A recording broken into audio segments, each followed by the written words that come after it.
d'un sermon, d'une communion. Et on va parler dans les 4 prochaines semaines, à commencer par aujourd'hui, on va parler d'un sujet qui est extrêmement important dans l'Église.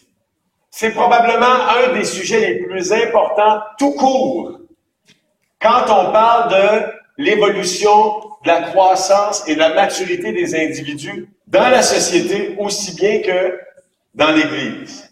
On va parler de formation spirituelle.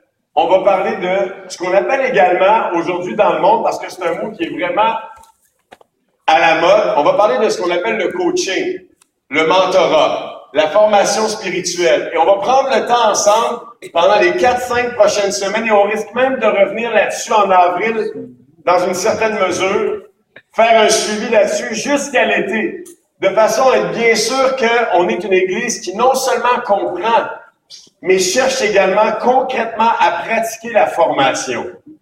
Amen. Come on. Quand on prend le temps de réfléchir à toute forme de discipline ou d'art, ART, dans la société, que ce soit le sport individuel, le sport d'équipe ou même la vie professionnelle,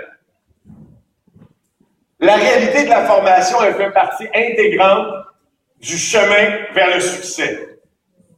Le succès tout seul, ça n'existe pas. Et ça m'impressionne de voir par moments des situations un peu bizarres, comme celle-ci. Andy Murray, qui est un des meilleurs joueurs de tennis au monde, en fait, il est toujours, je pense qu'il est 3e au monde en ce moment, jusqu'à tout récemment, c'était une femme qui était sa coach. Maurice Mo. Évidemment, ça faisait sourire certains joueurs sur le tour de savoir que Andy Murray est allé chercher du support auprès d'une femme qui avait déjà été première au monde. Mais on voit à quel point, lorsque quelqu'un veut réussir, lorsque une équipe veut exceller, tous les moyens sont bons pour apprendre.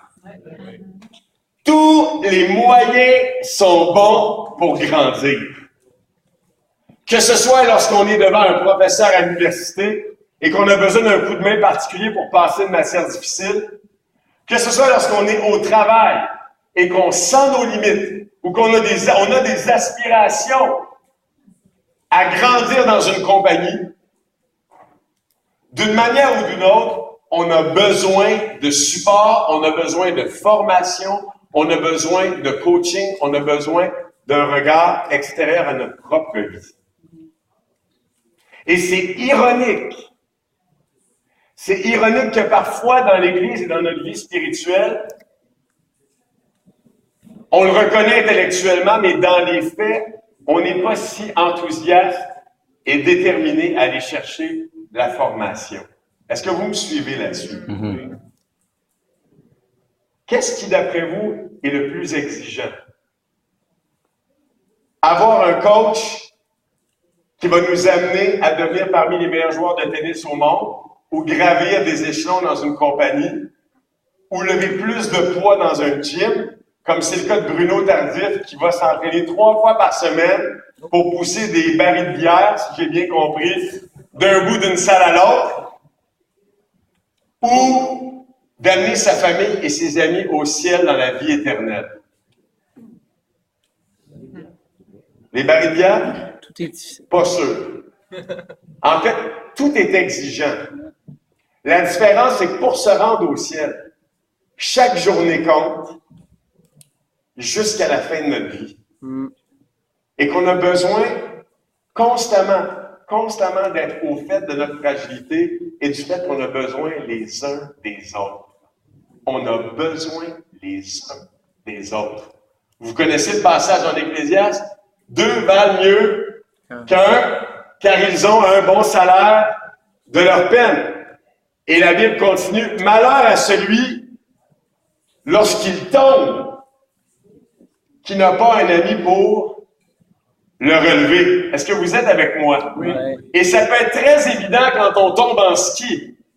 Mais spirituellement, quand on se met à s'affaiser, quand notre foi commence à décliner, quand notre amour commence à refroidir, quand on a moins de vigueur spirituellement, ça se voit moins facilement.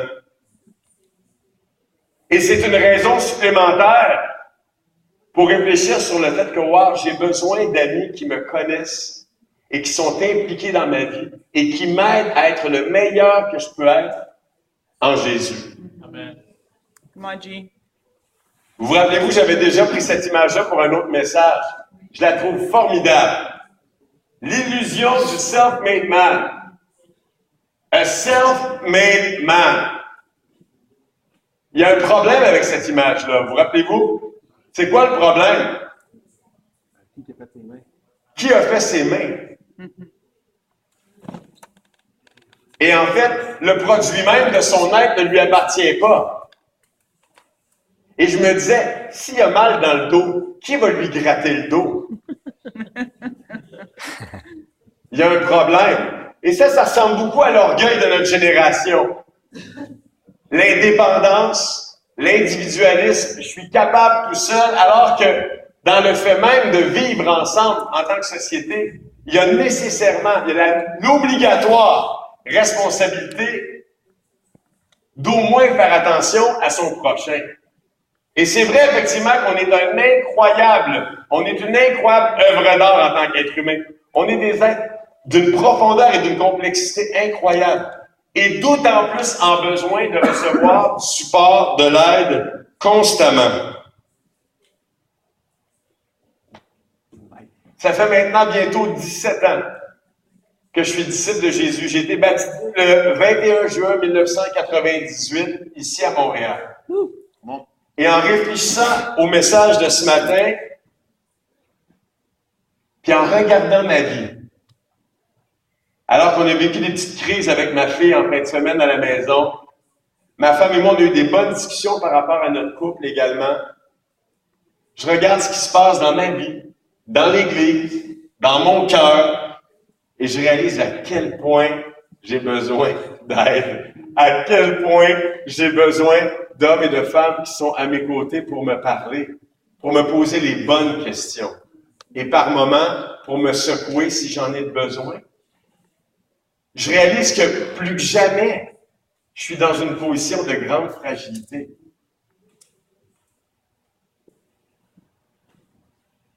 Si tu regardes ton téléphone en ce moment et que tu as l'esprit ailleurs, c'est peut-être parce que tu oublies combien fragile tu es. On est d'une grande fragilité. Et on oublie facilement à quel point on peut être aveuglé de cette fragilité-là et du besoin énorme qu'on a pour suivre Jésus des uns et des autres. On a tellement besoin de ça. Et ça, c'est une chose qui m'a frappé quand j'ai été touché par la grâce en 98. C'était de voir la profondeur des relations dans l'Église. Et j'aime revenir là-dessus parce que le passé nous instruit toujours pour le présent. On apprend du passé pour s'améliorer, mais parfois aussi pour revenir à ce qui faisait la gloire du passé. Est-ce que vous me suivez? Oui. J'en ai parlé au début de l'année. Une des choses qui se pratiquait beaucoup dans l'Église, c'est que les frères et les sœurs se formaient avec les Écritures. Et on n'avait pas peur d'aller au fond des choses en utilisant la parole. C'était une chose qui était rendue possible parce qu'on avait justement dans nos cœurs le désir de traverser la Bible dans une année, comme le disait Vincent. Il y avait un appétit, une faim spirituelle. Et lorsqu'on passait du temps ensemble en tant que chrétien, en tant que jeune chrétien en ce qui me concerne, j'étais constamment touché par l'utilisation des Écritures dans ma vie. Et j'ai goûté à ça, et c'est quelque chose que je rêve de voir ranimer dans l'Église. Amen. C'est une vision que j'ai pour l'Église. Chaque disciple va être profondément engagé à servir le bien-être de son prochain en l'aimant tendrement et en utilisant la parole de Dieu comme instrument pour l'édification, pour l'encouragement et pour le redressement de la foi, le cas échéant.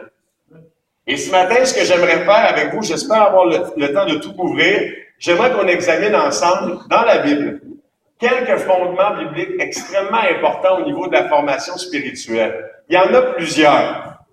Ce que j'ai décidé de faire, c'est de prendre quelques briques autour de la croix de Jésus, quelques fondements qu'on va explorer ensemble de façon succincte mais certainement dans les Écritures. Et si jamais vous êtes invité aujourd'hui et que vous voulez que je vous envoie le PowerPoint que j'ai préparé, vous venez me voir, ça me fait plaisir de vous l'envoyer. Et j'espère que le message de ce matin va quand même contribuer à vous inspirer quant à la profondeur et à la pertinence du message de la Bible sur la formation et la réussite spirituelle. Voici les six des aspects importants rattachés à la formation: la mission, l'appel à la maturité, le problème du cœur humain, la question de la pratique dans nos vies, évidemment, l'amour, l'exigence d'amour des Écritures et de la proximité, et enfin l'appel à l'humilité. Ces 6 briques-là sont autant de fondements à la formation. On a besoin de formation, notamment parce que ces 6 dimensions-là l'appellent, le provoquent, nous intiment en fait à la chercher et à la recevoir. Et j'aimerais qu'on commence avec un passage qu'on connaît bien en Matthieu, chapitre 28. Ouvrez vos Bibles, sortez vos téléphones pour chercher les Écritures. On va se promener dans les Écritures ce matin. Comment, J? Matthieu, chapitre 28. On connaît ce passage, versets 18 à 20, les 3 derniers versets de l'Évangile de Matthieu.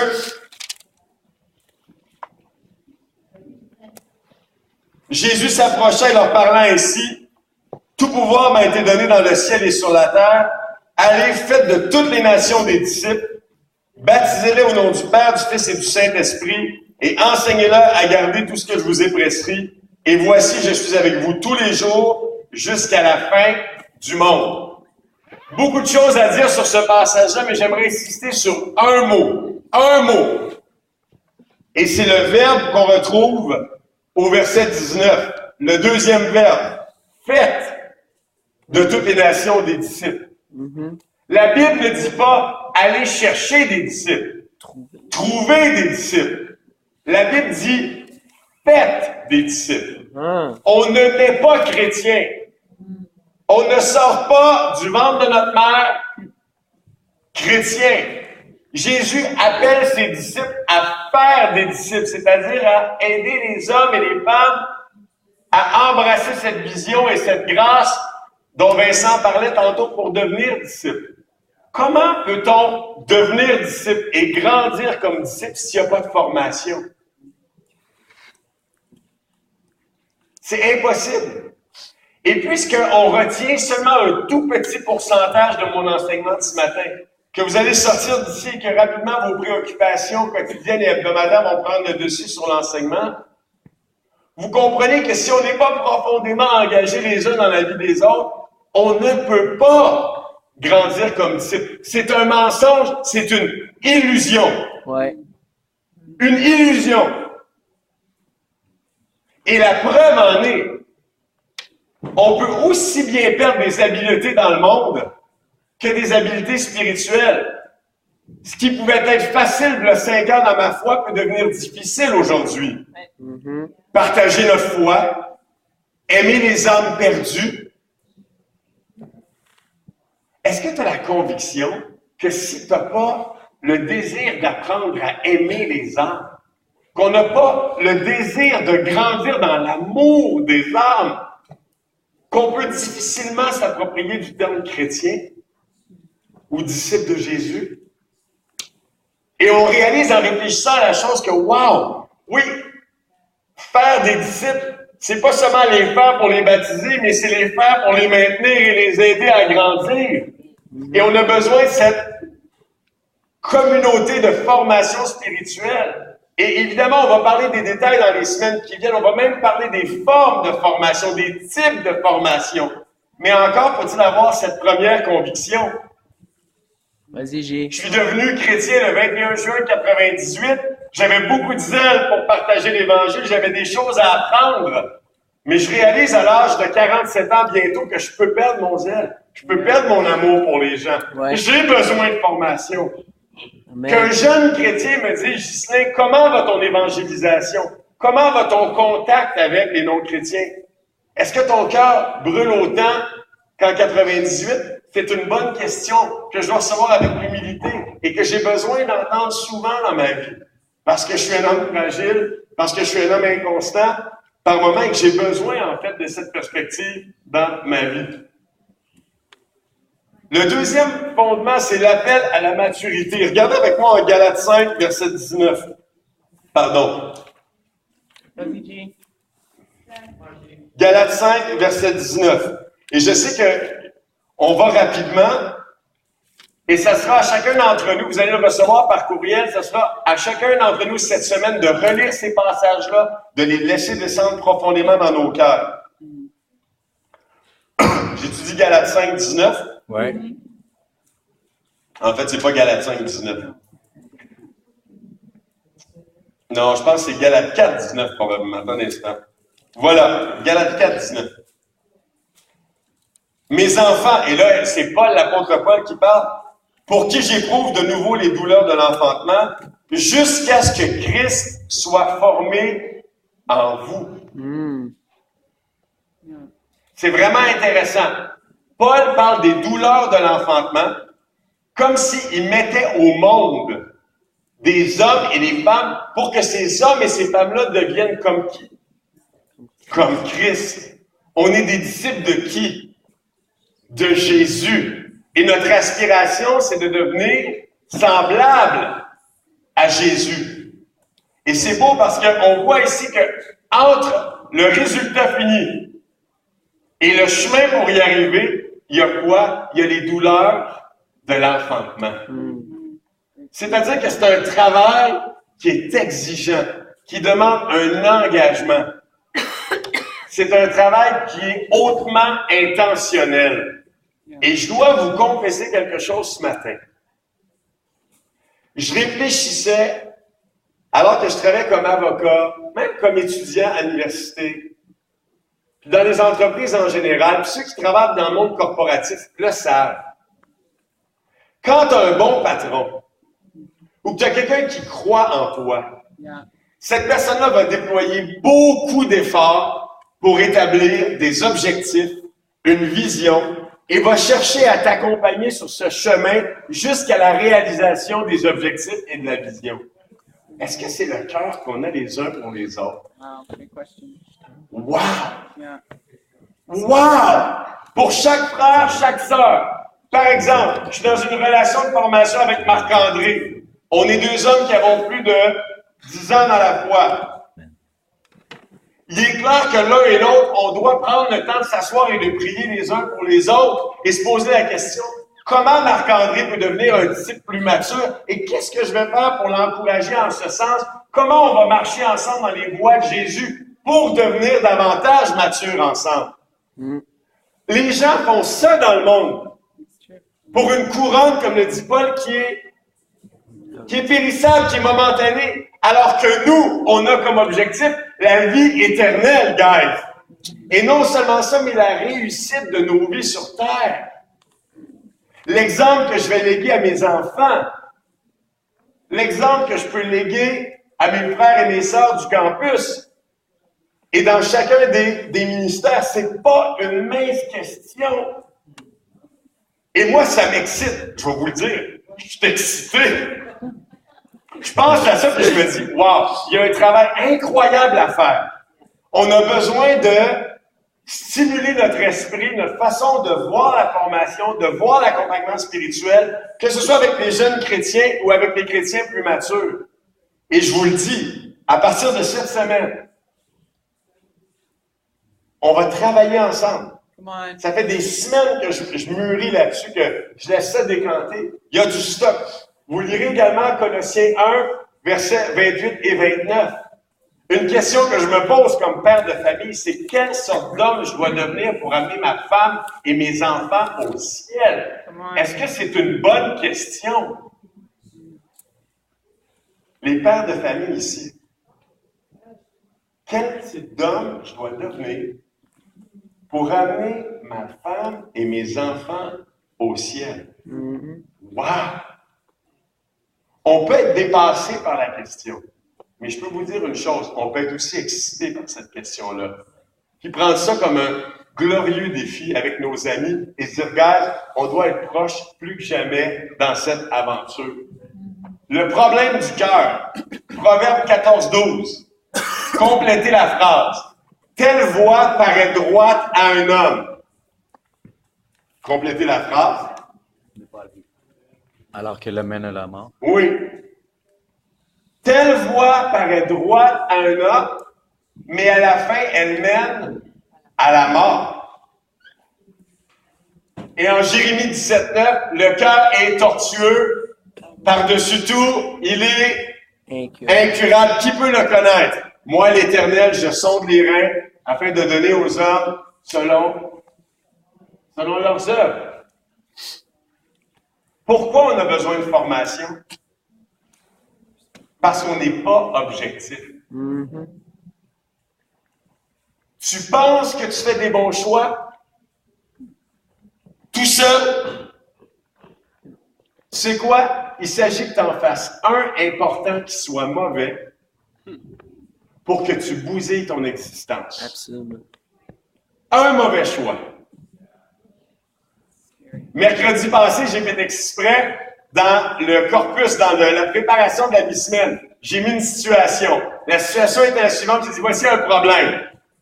Tu te fais offrir par ton employeur 3 fois le salaire actuel. 3 fois. Tu faisais 30 000, tu te fais offrir 100 000. Il y a un petit bonus.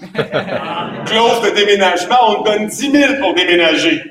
On t'envoie dans une ville où il n'y a pas d'église, il n'y a pas de disciples, où il y a une église, mais les gens ne sont pas engagés.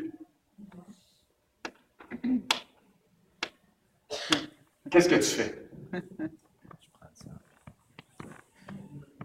Si tu penses que tu n'as pas besoin de conseils pour répondre à cette question-là, détrompe-toi. Parce que quand le chèque est devant tes yeux, puis que tu penses à ta nouvelle bagnole, ta nouvelle maison, laisse-moi dire une chose, tu changes de paire de barnets. C'est sûr, on a tous des angles morts, on est tous sujets à se tromper d'une façon énorme, alors qu'on pense même prendre la bonne décision. Est-ce que vous êtes d'accord avec moi? Absolument. Et on va parler de la prise des conseils dans les prochaines semaines. Je vous le dis là, on va prendre le clou et on va l'enfoncer jusqu'à temps que la tête en métal soit dans le bois. Come on. On doit avoir des convictions. On doit être des hommes et des femmes humbles. Amen. Come on. Certaines personnes se mettent dans le trou financièrement pour une hypothèque qu'ils ne peuvent pas supporter. Ouais. La grosse maison, la voiture, ainsi de suite. Et après ça, quand il s'agit de sacrifier, que ce soit pour la collecte spéciale ou même pour la contribution hebdo, les poches sont vides. Oh, Ah, non. Pas tout à fait. cette année, ça va. C'est un miracle. On va aller à la belle province manger une poutine.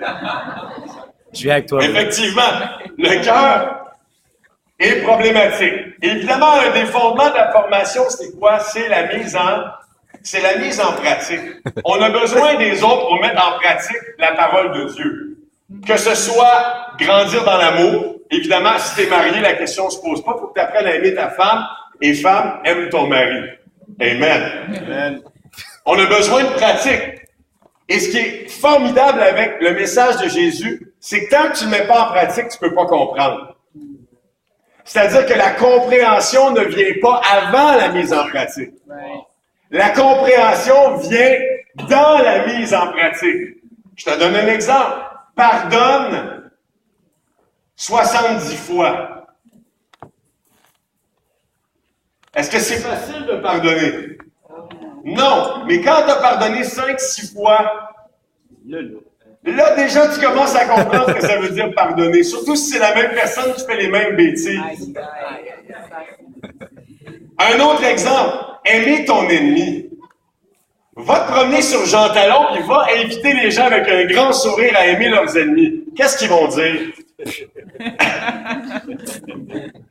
Évidemment, il y a même des enseignements dans la Bible qui nous semblent bizarres. Aimer son ennemi. La seule manière de comprendre ce que ça veut dire et la puissance de ça, c'est quoi? C'est d'apprendre à le faire, c'est de le mettre en pratique. Et pour ça, j'ai besoin des autres dans ma vie Parce que si je crois vraiment avoir raison dans un conflit avec ma femme, puis que je m'attache à ma raison, puis là, j'ai un père qui me dit, bro. Bro. Puis on va regarder ensemble un passage en Colossiens chapitre 3, bro. Bro. Faites-vous grâce réciproquement comme le Seigneur vous a fait grâce. Bro. Là, soudainement, les arguments tombent. Serious. Là, je vais voir ma femme, tout mielleux, chérie, pardonne-moi. On a besoin les uns des autres. Amen. Pourquoi? Parce que, évidemment, la formation passe nécessairement par la mise en pratique. Et cette mise en pratique-là commande qu'il y a des gens dans ma vie qui sont là pour m'aider, qui sont là pour m'encourager, qui sont là pour me pousser vers l'action. Et on va reparler de ça dans les prochaines semaines aussi. Évidemment, l'amour. Savez-vous, il y a combien de passages dans le Nouveau Testament avec la mention les uns les autres? Dans le Nouveau Testament. C'est une soixantaine.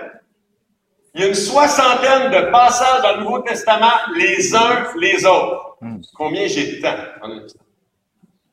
Parce que sinon, je vais me faire former, hein? Ah, j'ai déjà les 54, incroyable. Il y en a 56. On a besoin les uns des autres. La Bible dit que mieux vaut le baiser. Non, c'est le contraire. Mieux vaut quoi? La réprimande, la claque d'un ami que le baiser d'un ennemi. Mais pour ça, il faut avoir des amis. Ils sont prêts à nous donner des claques. Des fois, on n'en veut pas des amis qui sont prêts à nous donner des claques, fait qu'on les garde à distance. Tu sais, comme proche, mais pas trop proche. Au cas où je pourrais manger une claque. Mais on a besoin de ces claques-là. Demandez à Léonide. Quand je passe du temps avec Léonide, regardez Léo. 250 livres de bacon. Pour bouger un homme comme ça, il faut des claques. C'est de la graisse. Puis des fois, Léo, il me regarde et me dit, bro, ça fait fondre mon cœur. Oh. Comment, Léo? Et enfin, l'humilité. L'humilité. Quiconque ne se rendra pas, continuez la phrase. Vous connaissez le Nouveau Testament. Comme ce petit enfant. Quiconque ne se rendra pas humble comme ce petit enfant n'entrera pas dans le royaume de Dieu. Ne se rendra. Pronominal. Je dois me rendre humble comme un petit enfant. C'est tough. C'est dur d'être humble. J'ai besoin de mon frère ou de ma soeur pour me rendre humble. Vous êtes d'accord avec moi? Ouais. C'est juste un aperçu de ce qu'on va vivre ensemble dans les prochaines semaines. Awesome. Et on va mettre ça en pratique, guys. On va le mettre en pratique. Et des fois, on va être un petit peu comme clumsy, hein? On va être maladroit, mais on va l'apprendre. On va le redécouvrir pour certains d'entre nous. On va apprendre à mettre ça en pratique. Amen. Stanley, la parole est à toi, mon cher. J'ai demandé à Stanley de venir partager brièvement sur une relation de formation qu'il a construite, qu'il a encouragée durant sa vie chrétienne. Amen. Merci beaucoup. Merci pour ton enseignement. Je ne sais pas pour vous, et moi, je m'engage à retenir au moins 6% de ton enseignement. Comment, bro? 5%. Donc, Justin m'a demandé de partager sur une relation de formation. Évidemment, en 25 ans de vie chrétienne, j'ai eu de nombreuses relations de formation. La majorité excellente, très bonne, certaines relations un peu moins bonnes. Mais cependant, je voulais partager sur une relation de formation que j'ai eue et puis qui est arrivée d'une façon accidentelle, je peux dire, mais très fortuite. C'était à une époque de l'Église et de ma vie personnelle où on remettait beaucoup en question et surtout ce concept, cette notion de formation. Et puis c'était très difficile à trouver des gens qui voulaient sacrifier le temps et s'investir pour donner de la formation. Et je me rappelle d'un ami, comment pourrais-je l'exprimer, disons, sous l'ancien ordre des choses, j'étais son formateur, ok? Et on avait décidé de se rencontrer régulièrement les matins à 6 heures du matin avant qu'ils se rendent au boulot pour qu'on puisse prier ensemble. Donc, c'était là l'intention, c'était là l'initiative. Et chose qu'on a commencé à faire. Ils venaient chez moi à 6 heures du matin, puis on commençait par une prière. Ensuite, on a ajouté un partage. On parlait de ses défis, de ses difficultés au cours de la semaine. Et puis Dieu a utilisé ce noyau, si vous voulez, d'intention, de bonne volonté, et a bâti une relation de formation, une relation d'amitié profonde.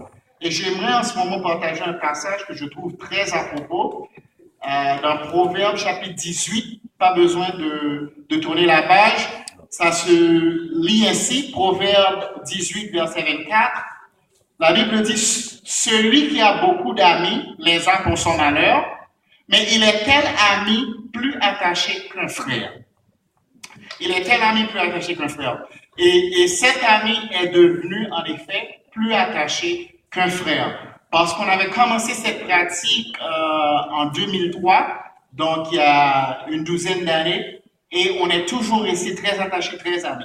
Et la chose que je veux dire, c'est que, la chose que je veux souligner, c'est le fait que ce n'était pas une relation de formation hiérarchique. On a cessé de regarder la relation avec un regard où c'est moi le formateur et c'est toi qui es en train d'être formé. On a décidé qu'en tant que disciple mature, qui avait un certain parcours spirituel, qu'on allait simplement partager de façon transparente et vulnérable l'un avec l'autre et se rappeler au standard de Jésus.